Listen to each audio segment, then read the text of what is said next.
ಭಗವಂತನೇ ಶ್ರೀಕೃಷ್ಣನಾಗಿ ಭೂಮಿಯಲ್ಲಿ ಅವತರಿಸಿದ ಕಥೆಯನ್ನು ನಾವು ಚಿಂತನೆ ಮಾಡ್ತಾ ಇದ್ದೇವೆ. ಕೃಷ್ಣಾವತಾರ ಆರಂಭದಿಂದ ಕೃಷ್ಣತ್ವವನ್ನು, ದೇವತ್ವವನ್ನು, ಬಲವತ್ವವನ್ನು ವ್ಯಕ್ತಪಡಿಸಿದ ರೂಪ ಅದು. ಆರಂಭದಿಂದ ಕೊನೆಯ ತನಕ ನಾವು ಚಿಂತನೆ ಮಾಡಿದರೂ ಕೂಡ ಪ್ರತಿಯೊಂದು ಘಟ್ಟದಲ್ಲಿಯೂ ಕೂಡ ಆ ಕೃಷ್ಣನ ಸರ್ವೋತ್ತಮತ್ವ, ಜಗನ್ನಿಯಾಮಕತ್ವ, ಆ ದೇವತ್ವ ಅನ್ನುವಂಥದ್ದು ಸ್ಫುಟವಾಗಿ ನಮಗೆ ಗೊತ್ತಾಗ್ತದೆ.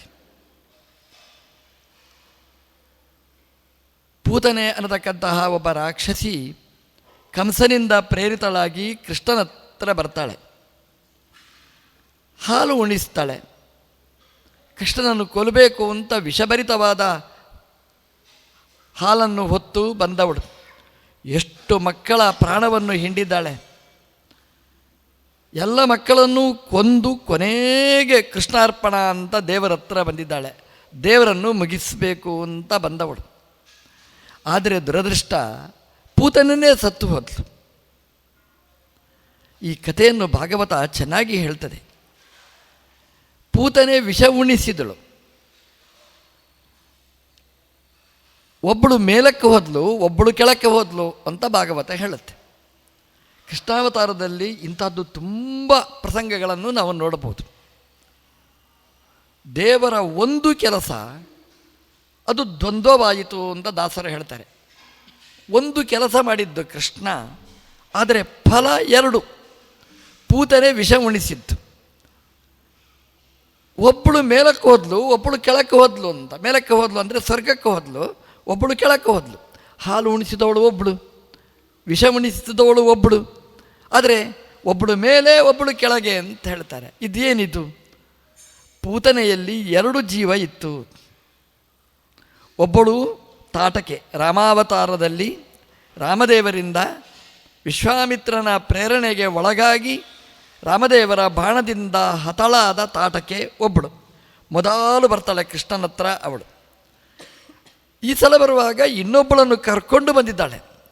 ಈ ಕೆಟ್ಟವರು ಒಬ್ಬರೇ ಬರುವುದಿಲ್ಲ, ಒಳ್ಳೆಯವರನ್ನು ಸೇರಿಸಿಕೊಂಡು ಬರ್ತಾರೆ. ಒಳ್ಳೆಯವರ ಗ್ರಾಚಾರ ಅಷ್ಟೇ. ಉರ್ವಶಿಯನ್ನು ಕರ್ಕೊಂಡು ಬಂದಿದ್ದಾಳೆ. ಉರ್ವಶಿ ಶಾಪಗ್ರಸ್ತಳಾಗಿ ತಾಟಕೆಯ ಜೊತೆಗೆ ಪೂತನೆಯ ಶರೀರದಲ್ಲಿ ಸೇರಿಕೊಂಡಿದ್ದಾಳೆ. ಕೃಷ್ಣನಿಗೆ ವಿಷಭರಿತ ಹಾಲು ಉಣಿಸುವ ಒಂದು ಕಾರ್ಯಕ್ರಮ. ಇದರಲ್ಲಿ ಉರ್ವಶಿ ಸ್ವರ್ಗಕ್ಕೆ ಹೋದ್ಲು, ಆ ತಾಟಕೆ ನರಕಕ್ಕೆ ಹೋದ್ಲು ಅಂತ ಭಾಗವತ ಹೇಳುತ್ತೆ. ದೇವಸ್ಥಾನಕ್ಕೆ ಬರುವಾಗ ನಾವು ಹೇಗೆ ಬರಬೇಕು ಅನ್ನೋದನ್ನು ಈ ಭಾಗವತ ಕಥೆ ಚೆನ್ನಾಗಿ ಹೇಳ್ತದೆ. ನಿಜವಾಗಿ ಕೃಷ್ಣನ ಹತ್ರನೇ ಬಂದವರು ಇಬ್ಬರೂ ಕೂಡ. ಉರ್ವಶಿಯೂ ಬಂದಿದ್ದಾಳೆ, ತಾಟಕೆನೂ ಬಂದಿದ್ದಾಳೆ. ತಾಟಕೆಯ ಸಂಕಲ್ಪ ಏನಿತ್ತು ಅಂದರೆ ಕೃಷ್ಣನಿಗೆ ವಿಷ ಉಣಿಸಬೇಕು, ಕೃಷ್ಣನನ್ನು ಕೊಲ್ಲಬೇಕು ಅಂತ ಸಂಕಲ್ಪ. ಉರ್ವಶಿಯ ಸಂಕಲ್ಪ ಹಾಗಿರಲಿಲ್ಲ. ಹಾಲು ಉಣಿಸಬೇಕು ಕೃಷ್ಣನಿಗೆ, ಕೃಷ್ಣನ ಅನುಗ್ರಹವನ್ನು ಪಡೆಯಬೇಕು ಅಂತ. ಒಂದೇ ಪಾತ್ರೆಯಲ್ಲಿ ವಿಷ ಮತ್ತು ಹಾಲನ್ನು ಇಬ್ಬರು ಉಣಿಸಿದ್ದಾರೆ. ಕೃಷ್ಣ ಎರಡನ್ನೂ ಸ್ವೀಕಾರ ಮಾಡಿದ, ಎರಡನ್ನೂ ವಾಪಸ್ ಅವರಿಗೇ ಕುಡಿಸಿದ. ಪೂತನೆ ಸತ್ಲು. ಉರ್ವಶಿ ಸ್ವರ್ಗಕ್ಕೆ ಹೋಗ್ತಾಳೆ, ತಾಟಕೆ ನರಕಕ್ಕೆ ಹೋಗ್ತಾಳೆ. ಯಾಕೆಂತಂದರೆ ಉರ್ವಶಿಯ ಸಂಕಲ್ಪ ಕೃಷ್ಣನಿಗೆ ಹಾಲು ಸಮರ್ಪಣೆ ಮಾಡಬೇಕು ಅಂತ. ತಾಟಕೆಯ ಸಂಕಲ್ಪ ಕೃಷ್ಣನಿಗೆ ವಿಷ ಉಣಿಸಬೇಕು, ಸಾಯಿಸಬೇಕು ಅಂತ. ಕೃಷ್ಣ ಅದನ್ನೆರಡು ಪ್ರತ್ಯೇಕ ಮಾಡಿದ ನೋಡಿ. ಇಬ್ಬರ ಸಂಕಲ್ಪ ಪ್ರತ್ಯೇಕ ಸ್ವೀಕಾರ ಮಾಡಿದ. ಇಬ್ಬರಿಗೂ ಫಲವನ್ನು ಕೊಟ್ಟ. ವಿಷ ಉಣಿಸಿದವಳಿಗೆ ವಿಷದ ಫಲ ನರಕ ಪ್ರಾಪ್ತಿಯಾಯಿತು. ಹಾಲು ಉಣಿಸಿರತಕ್ಕಂತಹ ಉರ್ವಶಿಗೆ ತನ್ನ ಮೂಲಸ್ಥಾನ ಸ್ವರ್ಗ ಪ್ರಾಪ್ತಿಯಾಯಿತು ಅಂತ ಭಾಗವತ ಹೇಳುತ್ತೆ. ನಾವು ದೇವಸ್ಥಾನಕ್ಕೆ ಬರುವಾಗ ಹೀಗಾಗಿರ್ತೇವೆ, ನಾವು ಪೂತನೆಯ ಹಾಗೆಯೇ ಇರ್ತೇವೆ. ನಾವು ಒಂದು ಕಡೆಯಲ್ಲಿ ಮನಸ್ಸು ಹೇಳುತ್ತೆ, ಯಾಕೆ ಕೊಡಬೇಕು ದೇವರಿಗೇನು ಕಡಿಮೆ, ಯಾಕೆ ಕೊಡಬೇಕು ಅಂತ ಹೇಳುತ್ತೆ. ಒಂದು 4 ಆಣೆ ಹಾಕುವಾಗ ₹1 ಕಾಯಿನ್ ಹಾಕೋದು, ಒಳಗಿಂದ ಆ ತಾಟಕ್ಕೆ ಹೇಳ್ತಾ ಇರ್ತಾಳೆ, ಯಾಕೆ ದೇವರಿಗೆ ದುಡ್ಡು, ಏನು ವೇಸ್ಟ್ ಅದು ಅಂತ. ಇನ್ನೊಬ್ಬಳು, ಇಲ್ಲ ದೇವರಿಗೆ ಕೊಟ್ಟರೆ ದೇವರು ತುಂಬ ಕೊಡ್ತಾನೆ. ಹಾಗೆ ನಮ್ಮೊಳಗೂ ಒಂದು ಡಬಲ್ ಪರ್ಸನಾಲಿಟಿ ಇರ್ತದೆ. ಅದರಲ್ಲಿ ಒಂದು ದೇವರಿಗೆ ಯಾಕೆ ಯಾಕೆ ಯಾಕೆ ಅಂತ ಕೇಳ್ತಾ ಇರ್ತದೆ. ಇನ್ನೊಂದು ಕಡೆಯಿಂದ ಅಯ್ಯೋ ದೇವರಿಗೆ ಕೊಡಬೇಕ್ರಿ, ಯಾರಿಗೆ ಕೊಡೋದು, ದೇವರಿಗೆ ಕೊಟ್ಟರೆ ದೇವರು ಎಲ್ಲವನ್ನೂ ಕೊಡ್ತಾನೆ, ದೇವರೇ ಕೊಟ್ಟದ್ದು ಅಂತ. ಆ ಎರಡಕ್ಕೂ ನಮ್ಮ ದೇವರು ಫಲವನ್ನು ಕೊಡ್ತಾನೆ. ಯಾಕೆ ಕೊಡಬೇಕು ಅಂತ ಹೇಳಿದ್ದಕ್ಕೆ ದೇವರು ಅದಕ್ಕೂ ಫಲವನ್ನು ಕೊಡ್ತಾನೆ. ದೇವರಿಗೆ ಕೊಡಬೇಕು ಅಂತ ಹೇಳಿದ್ದಕ್ಕೆ ಒಳ್ಳೆಯ ಫಲವನ್ನೂ ಕೊಡ್ತಾನೆ ಭಗವಂತ. ಎರಡನ್ನೂ ಭಗವಂತ ಅನುಗ್ರಹಿಸ್ತಾನೆ.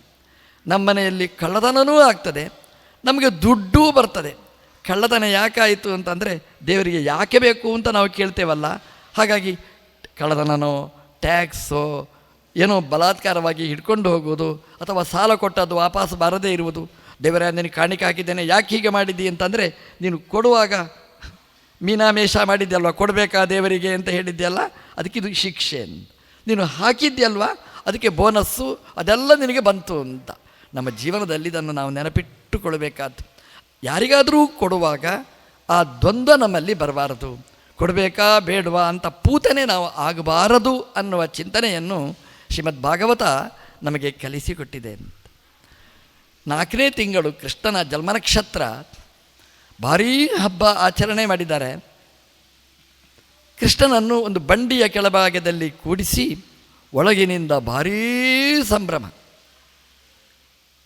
ನಮ್ಮಲ್ಲೆಲ್ಲ ಕಾರ್ಯಕ್ರಮ ಅಂತ ನಡೀತದೆ, ದೇವರ ಪೂಜೆ ಭಾರೀ ನಡೀತದೆ. ದೇವರು ಎಲ್ಲಿಯೋ ಇರ್ತಾನೆ, ನಮ್ಮದೇ ಕಾರಬಾರು, ನಮ್ಮದೇ ಎಲ್ಲ ವ್ಯವಸ್ಥೆಗಳೆಲ್ಲ. ದೇವರೊಂದು ಬಿಟ್ಟು ಮತ್ತೆಲ್ಲ ನಾವು ಮಾಡ್ತೇವೆ. ದೇವರ ಪೂಜೆ, ದೇವರ ಸಮಾರಾಧನೆ ಅಂತ ನಾವು ಹೇಳೋದು, ದೇವರನ್ನು ಮರೀತೇವೆ. ಇವತ್ತು ಏನು ಐಟಮ್, ಎಷ್ಟು ಸ್ವೀಟ್, ಎಷ್ಟು ಖಾರ, ಎಷ್ಟು ಜನ, ಎಷ್ಟು ಜನರಿಗೆ ಎಲೆ ಹಾಕುವುದು, ಇದರಲ್ಲಿಯೇ ನಮ್ಮ ಟೈಮ್ ಪಾಸ್ ಆಗಿರ್ತದೆ. ದೇವರ ಬಗ್ಗೆ ಚಿಂತನೆ ಮಾಡೋದು ಯಾವಾಗ? ದೇವರನ್ನು ಮರೀತೇವೆ ನಾವು, ನಮ್ಮದೇ ವೈಭವೀಕರಣಕ್ಕೆ ನಮ್ಮನ್ನು ತೊಡಗಿಸಿಕೊಳ್ತೇವೆ. ಕೃಷ್ಣನ ಜನ್ಮ ನಕ್ಷತ್ರ, ಕೃಷ್ಣನ ಬಗ್ಗೆ ನಾವು ಚಿಂತನೆ ಮಾಡೋದು ಬಿಟ್ಟು ಇವತ್ತೇನು ಹಬ್ಬ, ಒಳಗಿನಿಂದ ಅಡಿಗೆ ಮಾಡುವುದು, ಎಲ್ಲ ಸಂಭ್ರಮವೇ ಸಂಭ್ರಮ. ನಮ್ಮದು ಹಾಗಾಗಬಾರದು ಅನ್ನೋದನ್ನು ಭಾಗವತ ನೆನಪಿಸಿದೆ. ಕೃಷ್ಣನನ್ನು ಬಂಡಿಯ ಅಡಿಯಲ್ಲಿ ಇಟ್ಟರೆ ಕೃಷ್ಣ ಪಾದದಿಂದ ಆ ಬಂಡಿಯನ್ನು ಮುಟ್ಟಿದ್ದು ಮಾತ್ರ, ಅಂಗುಷ್ಟ ಮಾತ್ರ ಚಲನಾತ್, ಬರೀ ಉಂಗುಟ ಅಲ್ಲಾಡಿಸಿದ್ದಷ್ಟೇ. ಅದು ವ್ಯತ್ಯಸ್ತ ಚಕ್ರಕ್ಷಮ್ ಅಬೂದ್ ಅನಶ್ಚಾತ್, ಆ ಬಂಡಿ ಪುಡಿ ಪುಡಿ ಪುಡಿ ಆಯಿತು ಅಂತ ಹೇಳ್ತಾರೆ. ಅಲ್ಲಿಯೇ ಪುಟಾಣಿ ಮಕ್ಕಳಿದ್ದರು, ಅವುಗಳಿಗೆ ಖುಷಿಯೋ ಖುಷಿ. ಒಂದು ಪುಟ್ಟ ಮಗು ಅದು ಕಾಲಲ್ಲಾಡಿಸಿದರೆ ಬಂಡಿ ಪುಡಿ ಪುಡಿ ಆಯಿತು, ಏನಪ್ಪ ಇದು ಪವಾಡ ಅಂತ ಹೋಗಿ ಯಶೋದೆಗೆ ಹೇಳ್ತಾರೆ. ಯಶೋದೆ ಓಡಿ ಬರ್ತಾಳೆ, ಅಯ್ಯೋ ಈ ಬಂಡಿ ಮಗುವಿಗೆ ಬಿದ್ದರೆ ಮಗು ಏನಾಗ್ತಿತ್ತು ನೋಡಿ. ಆ ಮಗುವಿನ ಚಿಂತನೆ ನೋಡಿ, ಅಮ್ಮ ಯಶೋದೆಯ ದೊಡ್ಡವರ ಚಿಂತನೆ ನೋಡಿ. ಮಕ್ಕಳ ಚಿಂತನೆ ಅದು ಪಕ್ವವಾಗಿರ್ತದೆ, ದೊಡ್ಡವರ ಚಿಂತನೆ ಅದು ಗೊಂದಲಾಗಿರ್ತದೆ. ಆ ಮಕ್ಕಳಿಗೆ ಚೆನ್ನಾಗಿ ಗೊತ್ತಿತ್ತು, ಇದು ಪುಟಾಣಿಯ ಕಾಲಿನಿಂದಾಗಿ ಒದತದಿಂದಾಗಿ ಬಂಡಿ ಪುಡಿಯಾದ್ದು. ಆ ಮಕ್ಕಳು ಹಾಗೇನೆ ರಿಪೋರ್ಟ್ ಮಾಡಿದ್ದಾರೆ. ಆದರೆ ಗ್ರಹಿಸುವ ತಾಯಂದಿರಿಗೆ ಮಾತ್ರ ಸರಿಯಾದ ಜ್ಞಾನ ಬರಲೇ ಇಲ್ಲ. ಅವ್ರು ಹೇಳಿದರು, ಈ ಬಂಡಿ ಕೃಷ್ಣನ ಮೇಲೆ ಬಿದ್ದಿದ್ದರೆ ಅಲ್ಲ, ನನ್ನ ಮಗುವಿನ ಮೇಲೆ ಬಿದ್ದಿದ್ದರೆ ಅಯ್ಯೋ ಏನಾಗ್ತಿತ್ತು ಅಂತ. ಹೀಗೆ ಅಂದರೆ ದೇವರ ಬಗ್ಗೆ ಎಚ್ಚರ ಇಲ್ಲದೆ ಬದುಕುವ ಜನ ಒಂದು ಕಡೆ, ಆದರೆ ಮುಗ್ಧವಾದ ಆ ಮಕ್ಕಳಲ್ಲಿ ಎಂತಹ ಭಾವ ಇತ್ತು ಇದನ್ನು ನಾವು ನೋಡಬೇಕು. ಹಾಗಾಗಿ ನಾವು ದೇವರ ಚಿಂತನೆ ಮಾಡುವಾಗ ಮಕ್ಕಳಾಗಬೇಕು. ನಾವು ಮಕ್ಕಳ ಹಾಗೆ ಮುಗ್ಧರಾಗಬೇಕು. ಮನಸ್ಸಲ್ಲಿ ಕಶ್ಮಲ ಇರಬಾರ್ದು. ಏನಿದೆ ಅದನ್ನು ಗ್ರಹಿಸುವ ಶಕ್ತಿ ನಮ್ಮಲ್ಲಿದ್ದರೆ ಆ ಭಗವಂತನ ಚಿಂತನೆ ಅದು ಗಟ್ಟಿಯಾಗ್ತದೆ. ನಾವು ದೊಡ್ಡವರಾಗಿ ಬಿಡ್ತೇವೆ. ನಾವು ದೊಡ್ಡವರಾಗಿದ್ದಾಗ ಸಂಶಯ ನಮ್ಮನ್ನು ಕಾಡ್ತದೆ. ಆ ಸಂಶಯದಿಂದ ದೇವರನ್ನು ಸರಿಯಾಗಿ ಗ್ರಹಿಸಲಿಕ್ಕಾಗುವುದಿಲ್ಲ ಅನ್ನೋದನ್ನು ಈ ಕಥೆಯಿಂದ ನಾವು ಚಿಂತನೆ ಮಾಡಬೇಕಾದ್ದು. ಭಾಗವತದಲ್ಲಿ ಎಷ್ಟೊಂದು ಅಸುರರ ಕಥೆಗಳನ್ನು ಹೇಳ್ತಾರೆ. ಆ ಬೇರೆ ಬೇರೆ ಕಥೆಯನ್ನು ನಾವು ಚಿಂತನೆ ಮಾಡಿದರೆ ನಮ್ಮ ದೇವರು ಈ ಪಂಚಭೂತಗಳಿಂದ ಮೀರಿ ನಿಂತವ ಹೇಗೆ ಅನ್ನೋದನ್ನು ನಾವು ನೋಡ್ಬೋದು. ಸಾಮಾನ್ಯವಾಗಿ ಕೃಷ್ಣ ಅಂತಂದರೆ ನಮಗೆ ನಮ್ಮ ಹಾಗೆ ಅಂತ ನಾವು ಚಿಂತನೆ ಮಾಡ್ತೇವೆ. ನಾವು ಅಂದರೆ ಹೇಗಿರ್ತೇವೆ? ನಮ್ಮ ಶರೀರ ಅಂದರೆ ಮಣ್ಣು, ನೀರು, ಬೆಂಕಿ, ಗಾಳಿ, ಆಕಾಶದಿಂದ ನಿರ್ಮಾಣವಾದ ನಮ್ಮ ಶರೀರ. ನಮ್ಮ ಶರೀರದಲ್ಲಿ 5 ಇರುವುದು. ಒಂದೋ ಮಣ್ಣು ತಿಕ್ಕಿದರೆ ಮಣ್ಣು ಬರ್ತಾ ಇರ್ತದೆ, ಒಳಗಿಂದ ನೀರು ಹೊರಗೆ ಬರ್ತಲೇ ಇರ್ತದೆ, ಮೇಲಿನಿಂದ ಕೆಳಗಿಂದ ನೀರು ಬರ್ತಲೇ ಇದೆ, ಜಲಮಯವಾದ ಶರೀರ. ಗಾಳಿ ನಮಗೆ ಅನುಭವಕ್ಕೆ ಬರ್ತಾ ಇದೆ, ಗಾಳಿ ಪಾಸಾಗುವುದು ಒಳಗಿಂದ ನೋಡ್ತಾ ಇರ್ತೇವೆ ನಾವು. ಬೆಂಕಿ ಅದು ಹೌದು, ಬೆಳಗಿಂದ ರಾತ್ರಿ ತನಕ ಬೆಂಕಿ ಕೆಲಸ ಆಗ್ತಲೇ ಇರ್ತದೆ, ತಿಂತಲೇ ಇರ್ತೇವೆ ನಾವು, ಅದು ದಾಹ ಆಗ್ತಲೇ ಇರ್ತದೆ. ಆಕಾಶ ಅದು ಸ್ವಲ್ಪ ಕಡಿಮೆ ಅಷ್ಟೇ, ತಿಂತಲೇ ಇದ್ರ ಒಳಗೆ ಆಕಾಶ ಎಲ್ಲಿರಬೇಕು? ಪಂಚಭೂತಮಯವಾದಂತಹ ಶರೀರ ನಮ್ಮದು. ಹಾಗಾಗಿ ಭೌತಿಕವಾದ ವಿಕಾರ ನಮ್ಮ ಶರೀರದಲ್ಲಿ ಆಗ್ತದೆ. ನಮಗೆ ಮಣ್ಣು ಬಿದ್ದರೂ ಆಗೋದಿಲ್ಲ, ನೀರು ಬಿದ್ದರಂತೂ ಶೀತ, ನೆಗಡಿ, ಕೆಮ್ಮು ಎಲ್ಲ ಜ್ವರ ಎಲ್ಲ ಪ್ರಾರಂಭ ಆಗುತ್ತೆ. ಉಷ್ಣ, ಅಯ್ಯೋ ಭಾರಿ ಉಷ್ಣ ರೀ, ಭಾರಿ ಶೀತ ರೀ, ಭಾರಿ ಗಾಳಿ, ಭಾರಿ ವಾತ ಹೇಳ್ತಲೇ ಇರ್ತೇವೆ ನಾವು. ಹಾಗಾಗಿ ಪಂಚಭೂತಗಳ ವಿಕಾರ ನಮ್ಮ ಶರೀರದಲ್ಲಿ ಇರ್ತದೆ. ಆದರೆ ದೇವರು ಕೃಷ್ಣ ರಾಮ ಈ ಪಂಚಭೂತವಾದ ಶರೀರವನ್ನು ಮೀರಿ ನಿಂತವರು. ಅವ್ರು ನಮ್ಮಂತಹ ಶರೀರ ಅಲ್ಲ, ಅದು ಪ್ರಕೃತಿ ವಿಕಾರವಾದ ಶರೀರಗಳಲ್ಲ, ಅದು ಜ್ಞಾನಮಯವಾದ ಆನಂದಮಯವಾದ ಶರೀರ, ಅದು ಕೃಷ್ಣನದ್ದು. ಹಾಗಾಗಿ ದೇವರಿಗೆ ಹಾಲು, ಮೊಸರು, ಬೆಣ್ಣೆ, ತುಪ್ಪ ಏನೂ ಅಲ್ಲ, ಅದೆಲ್ಲ ಭಗವಂತ ಪಡೆದ ಇದ್ದವರಿಗೆ ಹಂಚಲಿಕ್ಕೋಸ್ಕರವಾಗಿ ಭಗವಂತ ಅದನ್ನು ಗ್ರಹಿಸಿದ್ದು. ನೋಡಿ, ಆ ಭಗವಂತನ ಆ ವೈಭವ ಈ ಅಸುರರ ಕಥೆಯಲ್ಲಿ ನಾವು ನೋಡ್ತಾ ಬರ್ಬೋದು. ಒಬ್ಬ ತೃಣಾವರ್ತ ಅಂತ ಒಬ್ಬ ದೈತ್ಯ. ಯಶೋದೆ ಕೃಷ್ಣನನ್ನು ಹೊತ್ತುಕೊಂಡು ತಿರುಗಾಡ್ತಾ ಇದ್ಲು. ಯಶೋದೆಗೆ ಕೃಷ್ಣ ಭಾರ ಅಂತ ಕಾಣಿಸಿದ ಅಲ್ವಾ. ಮಗುವನ್ನು ಎತ್ತಿಕೊಳ್ತಾ ಇರ್ತೇವೆ, ನಮ್ಮ ಮಗು ಒಂದು ಸಲ ಭಾರ ಆಗುತ್ತೆ, ಯಾರಿಗೋ ಕೊಡ್ತೇವೆ ಸ್ವಲ್ಪ ಹೊತ್ತು ಹಿಡ್ಕೊಳ್ಳಿ ಅಂತ, ಅಥವಾ ಕೆಳಗಿಟ್ಟು ಬಿಡ್ತೇವೆ. ಯಶೋದೆಗೂ ಹಾಗಾಯ್ತಂತೆ. ಮಗು ಕೃಷ್ಣ ಭಾರ ಅಂತ ಅನಿಸಿದ, ಕೃಷ್ಣನನ್ನು ಕೆಳಗಿಡ್ತಾಳೆ. ಕೆಳಗೆ ಇಟ್ಟದ್ದೇ ಸರಿ, ಸುಂಟರ ಗಾಳಿ ಬೀಸಿತು, ಯಶೋದೆಯ ಕಣ್ಣೊಳಗೆ ಮಣ್ಣು ಸೇರಿಕೊಂಡಿತು. ಅಯ್ಯಯ್ಯೋ ಅಂತ ಒದ್ದಾಡ್ತಾ ಇರ್ತಾಳೆ.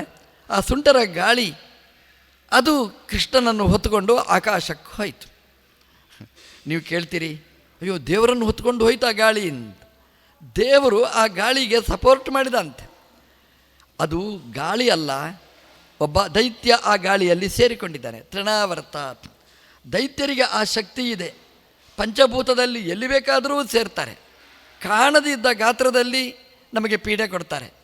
ಗಾಳಿಯಲ್ಲಿ ಸೇರಿಕೊಂಡ ಆ ತೃಣಾವರ್ತ ಅನ್ನುವ ದೈತ್ಯ ದೇವರನ್ನು ಎತ್ತಿಕೊಂಡು ಹೋದ. ದೇವರು ಪೂರ್ತಿಯಾಗಿ ಸಹಕಾರ ಕೊಟ್ಟ ಆ ದೈತ್ಯನಿಗೆ, ಎತ್ತರಕ್ಕೆ ಕೊಂಡೋದ. ಯಶೋದೆ ಅಳ್ಳಿಕ್ಕೆ ಶುರು ಮಾಡ್ತಾಳೆ, ನನ್ನ ಮಗು, ನನ್ನ ಕೃಷ್ಣ ಎಲ್ಲಿ ಅಂತ ಅಳ್ಳಿಕ್ಕೆ ಶುರು ಮಾಡಿದ. ಆ ಧ್ವನಿ ಕೃಷ್ಣನಿಗೆ ಕೇಳಿಸಿತು. ನನ್ನನ್ನು ಕೆಳಗಿಟ್ಟಿದ್ಲು. ದೇವರು ಹೇಳಿದ, ಅಮ್ಮ ನೀನು ಕೆಳಗಿಟ್ಟಿದ್ದಿ, ನಾನು ಮೇಲೆ ಹೋಗಿದ್ದೇನೆ ಅಂತ. ಈಗ ಕೆಳಗೆ ಬರಬೇಕು ಅಂತ ಹೇಳ್ತಿ, ಕೆಳಗೆ ಬರ್ತೇನೆ ಅಂತ ಕೃಷ್ಣ ಕೆಳಗೆ ಬರಲಿಕ್ಕೆ ತಯಾರಿಕೆ ನಡೆಸ್ತಾನೆ. ತೃಣಾವರ್ತ ಕೃಷ್ಣನನ್ನು ಹೊತ್ತುಕೊಂಡಿದ್ದ. ಅವನ ಚಿಂತನೆ ಹೇಗಿತ್ತು ಅಂತಂದರೆ, ಎತ್ತರಕ್ಕೆ ಕೊಂಡೊಯ್ದು ಬಿಟ್ಟುಬಿಡಬೇಕು, ಕೆಳಗೆ ಬೀಳ್ತಾನೆ, ನುಚ್ಚು ನೂರಾಗ್ತಾನೆ, ಸತ್ತೇ ಹೋಗ್ತಾನೆ, ಕೃಷ್ಣನ ಕತೆ ಮುಗೀತದೆ, ಕೃಷ್ಣಾರ್ಪಣ ಅಂತ ತೀರ್ಮಾನ ಮಾಡಿದ್ದ. ಅವನಿಗೆ ಗೊತ್ತಿಲ್ಲ, ನಾನು ಕೊಂಡೋದದ್ದು ಅದು ನನಗೆ ಮಾರಕ ಆಗುತ್ತೆ ಅಂತ ಗೊತ್ತಿಲ್ಲ. ಅವನ ಆಕಾಶದಲ್ಲಿ ಯಾವಾಗ ಸೇರಿದ, ನಮ್ಮ ದೇವರು ತೃಣಾವರ್ತನ ಕತ್ತನ್ನು ಜೋರಾಗಿ ಹಿಸುಕಿ ಅವನನ್ನು ಸಂಹಾರ ಮಾಡಿದ. ತೃಣಾವರ್ತ ಕೆಳಗೆ ಬಿದ್ದ.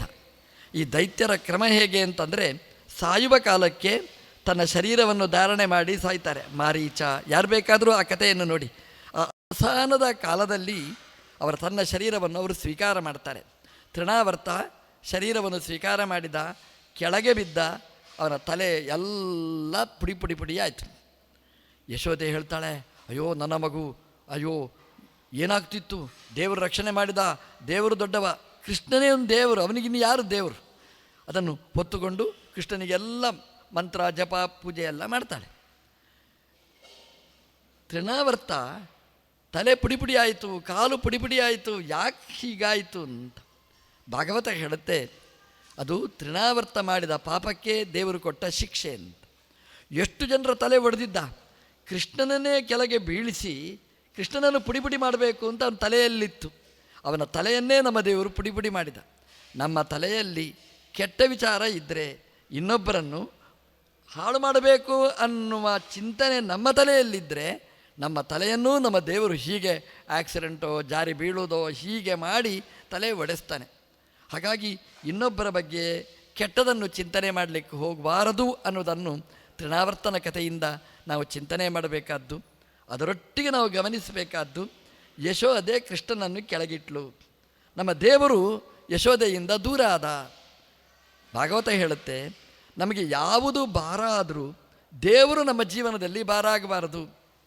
ಭಾರ ಆಗುವುದು ದೇವರೇ. ನೀವು ನೋಡಿ ಅಂತೆ, ದೇವರ ಪೂಜೆ ಅಂತ ಇರ್ತದೆ, ನಮ್ಮದಿಷ್ಟೊಂದು ಭಜನೆ ಅಂತ ಇರ್ತದೆ, ದೇವರನ್ನು ಜಪ ಅಂತ ನಮ್ಮದೊಂದು ಇಟ್ಟುಕೊಂಡಿರ್ತೇವೆ. ಅದು ಪುರ್ಸೋತಾದಾಗ ಅಂತ, ದೇವರ ದಯೆಯಿಂದ ಪುರ್ಸೋತೆ ಆಗೋದಿಲ್ಲ ನಮಗೆ. ಯಾಕೆ ಅಂತಂದರೆ ಅದು ಟೈಮ್ ಆದಾಗ ಅಂತ ನಾವು ಇಟ್ಟಿರ್ತೇವಲ್ವ, ಅದು ಟೈಮ್ ಆಗುವುದೇ ಇಲ್ಲ. ಫಿಕ್ಸೆಡ್ ಮಾಡಿದರೆ ಆಗ್ತದೆ ಹೊರತು ಇಲ್ಲದಿದ್ದರೆ ಅದಕ್ಕೆ ಸಮಯನೇ ಸಿಗುವುದಿಲ್ಲ. ಯಾಕೆಂತಂದರೆ ಏನಾದರೂ ಒಂದು ಗಂಟು ಬೀಳ್ತದೆ. ಎಲ್ಲ ಕೆಲಸ ಮುಗಿಸಿ ಆ ಜಪ ಮಾಡುವ, ದೇವರ ಪೂಜೆ ಮಾಡೋಣ, ದೇವರ ಪಾರಾಯಣ ಮಾಡೋಣ, ಭಜನೆ ಮಾಡೋಣ ಅಂತ ಇಟ್ಟರೆ ಎಲ್ಲ ಕೆಲಸ ಮುಗಿಯುವುದೇ ಇಲ್ಲ. ಯಾಕೆಂದರೆ ನಮ್ಮ ಫ್ರೆಂಡ್ ಆ ಮೊಬೈಲ್ ಬಂದೇ ಬರ್ತದೆ. ಅದು ಅದರೊಟ್ಟಿಗಾದರೂ ಆಡ್ತಾ ಇರ್ತೇವೆ. ಪುರ್ಸೊತ್ತು ಮತ್ತೆ ಎಲ್ಲಿ ಸಿಗ್ತದೆ? ಯಾರೋ ಪಕ್ಕದ ಮನೆಯವರೊಟ್ಟಿಗೆ ಹರಟೆ, ಏನಾದರೂ ಒಂದು ನಮಗೆ ಸಿಕ್ಕೇ ಸಿಗ್ತದೆ. ಹಾಗಾಗಿ ಯಶೋದೆ ಕೃಷ್ಣನನ್ನು ಕೆಳಗಿಟ್ಟ ಹಾಗೆ ನಮ್ಮ ಜೀವನದಲ್ಲಿ ಒಂದಿಷ್ಟು ಹೊತ್ತು ದೇವರಿಗೆ ಅಂತ ಇಟ್ಟದ್ದು ಅದು ಬಿಟ್ಟು ಹೋಗಬಾರದು. ಅದನ್ನು ಸದಾ ರಕ್ಷಣೆ ನಾವು ಮಾಡಿದರೆ ಅದು ನಮ್ಮನ್ನು ರಕ್ಷಣೆ. ಧರ್ಮ ರಕ್ಷತಿ ರಕ್ಷಿತಃ, ಧರ್ಮ ಏವ ಹತೋ ಹಂತಿ. ಧರ್ಮವನ್ನು ನಾವು ಬಿಟ್ಟರೆ ಧರ್ಮ ನಮ್ಮನ್ನು ಬಿಡ್ತದೆ. ಧರ್ಮವನ್ನು ನಾವು ರಕ್ಷಣೆ ಮಾಡಿದರೆ ಧರ್ಮ ನಮ್ಮನ್ನು ರಕ್ಷಣೆ ಮಾಡ್ತದೆ. ದೇವರನ್ನು ಎತ್ತಿಕೊಂಡಿದ್ದರೆ ಯಶೋದೆ ಸುರಕ್ಷಿತಳಾಗ್ತಿದ್ಲು. ಕೃಷ್ಣನನ್ನು ಕೆಳಗಿಟ್ಟದ್ದಕ್ಕೆ, ದೇವರು ಅಮ್ಮನನ್ನು ಕೈಬಿಟ್ಟದ್ದಕ್ಕೆ ಕಣ್ಣಲ್ಲಿ ಮಣ್ಣು ಸೇರಿತು, ಧೂಳಿ ಸೇರಿತು, ಒದ್ದಾಡಿದ್ಲು, ದುಃಖ ಅನುಭವಿಸಬೇಕಾಯಿತು. ಕೃಷ್ಣ ದೂರ ಆದ. ಯಾವಾಗಲೂ ಅಷ್ಟೇ, ನಾವು ದೇವರನ್ನು ದೂರ ಇಟ್ಟರೆ, ದೇವರು ನಮ್ಮನ್ನು ದೂರ ಇಟ್ಟರೆ ನಮ್ಮ ಜೀವನ ಎಷ್ಟು ದುರಂತ ಅನ್ನೋದನ್ನು ಗಾಳಿ ಅಸುರ ತೃಣಾವರ್ತನಿಂದ ನಾವು ಕಲಿಬೇಕಾದ್ದು. ನೋಡಿ, ಪಂಚಭೂತಗಳಲ್ಲಿ ಒಂದು ಆ ತೃಣಾವರ್ತ ಅಂತ, ಗಾಳಿ ಅಂತ. ಅಂದರೆ ದೇವರು ಗಾಳಿಯಿಂದ ಬದುಕುವವ ಅಲ್ಲ, ಗಾಳಿ ಬದುಕುವುದು ದೇವರಿಂದ, ಗಾಳಿ ಸಾಯುವುದು ದೇವರಿಂದ. ಹಾಗಾಗಿ ಭಗವಂತನ ಶರೀರ ಅದು ಗಾಳಿಯಿಂದ, ಪಂಚಭೂತದಿಂದ ನಿರ್ಮಿತ ಅಲ್ಲ ಅನ್ನೋದನ್ನು ಭಾಗವತ ಹೇಳುತ್ತೆ.